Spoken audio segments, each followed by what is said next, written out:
야당이 단독으로 삼성과 MBC 청문회를 통과시킨 뒤 여당이 상임위원회를 전면 거부하고 있습니다. 대선 전 힘겨루기라는 관측입니다. 전준영 기자의 보도입니다. 국회에서 여야 충돌의 불씨가 된 건 지난 13일 국회 환경노동위원회입니다. 여당 의원들이 위원장의 일방적인 진행에 반발해 퇴장하자 야당 의원들만 남아 삼성 직업병과 MBC 노조 탄압, 이랜드파크 부당 노동행위 등에 대한 청문회를 통과시켰기 때문입니다. 여당은 곧바로 국가안보와 직결된 정보위원회와 국방위원회를 제외한 모든 상임위원회 활동을 거부했고 곳곳에서 충돌과 파행이 빚어졌습니다. 우리 자유한국당에서 아시다시피 환노위 사건 때문에 우리가 다 상임위를 거부하기로 했잖아요. 위원장님이 앞으로도 이렇게 위원회를 운영할 수밖에 없는 것으로 보고 위원장직에서 물러나시는 것이 마땅하다.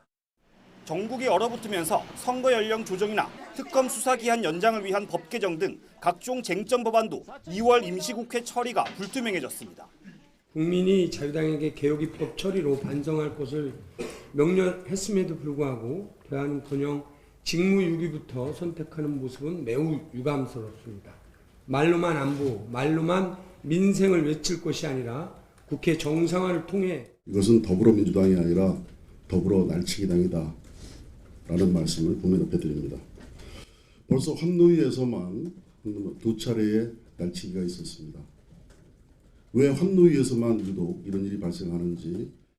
여야 모두 국회 파행이 부담스러운 상황에서도 협상이 지지부진한 건 MBC 청문회 때문이라는 분석도 있습니다. 야당은 10년 가까이 이어진 언론 장악 사태를 해결해야 한다고, 여당은 대선을 앞둔 새로운 언론 장악 음모를 막아야 한다고 맞서고 있다는 겁니다. 특히 헌재가 대통령 탄핵 심판에 대한 최종 변론 기일을 잡은 뒤에는 조기 대선 가능성이 커지면서 여야 간 대치가 본격적인 힘겨루기 양상으로 흐르고 있다는 관측도 나옵니다. 정치권도 대통령 탄핵 국면에서 국회마저 파행 운영되는 데 대한 부담이 큰 만큼 대치 국면이 오래가지는 않을 것으로 보입니다.